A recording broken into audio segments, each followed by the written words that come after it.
สวัสดีครับสวัสดีพี่น้องสุกูทุกคนนะครับมาพี่น้องวันนี้ได้ก้อยเนื้อแซ่บๆเลยพี่น้องก้อยเนื้อช่ำๆเลยมาต้องพูดไรแล้วพี่น้องกินข้าวน้ำกันอืมใส่แต่ข้าวเหนียวร้อนๆเลยใส่แต่ข้าวเหนียวร้อนๆเลยครับนะโอ้กินกับผักเป็นถุงนี่นะบรรยากาศดีวันนี้ลมเย็นสบาย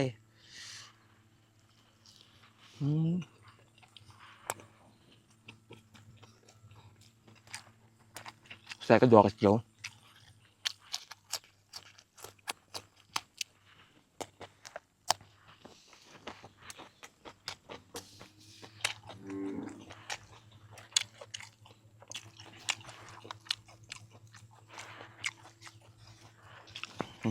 มีมะละแบบจับสุดๆ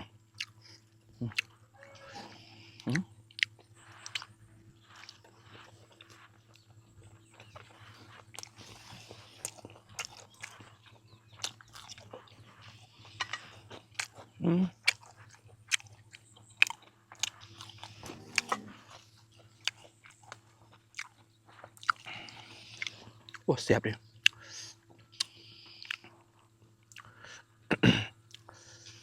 น้อง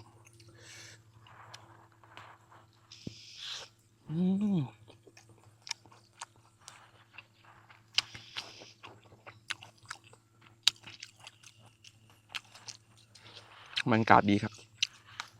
กินอยู่ไหนอยู่หน้ามีแกงเฮ็ดใส่หน่อไม้ความ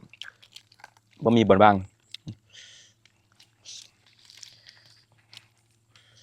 ปลาแกงให้อืม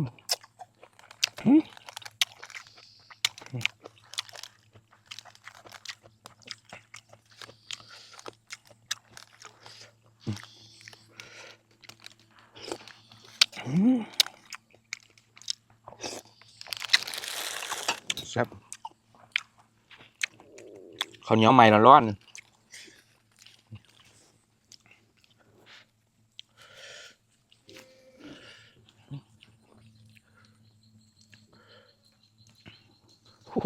คำใหญ่ๆเลยครับ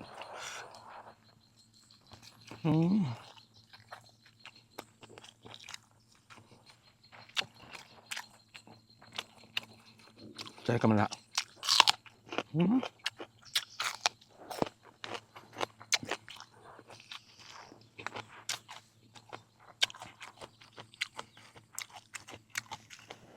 แซ่บ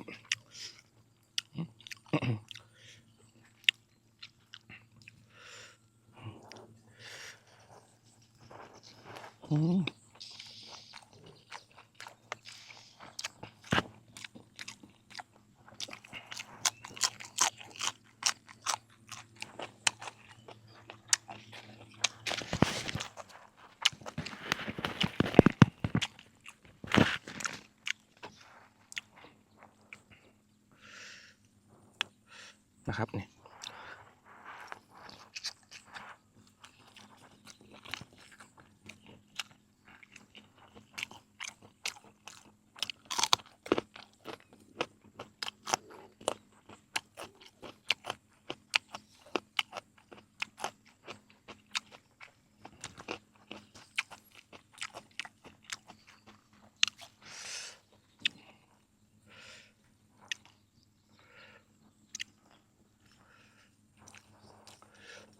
มาพี่น้อง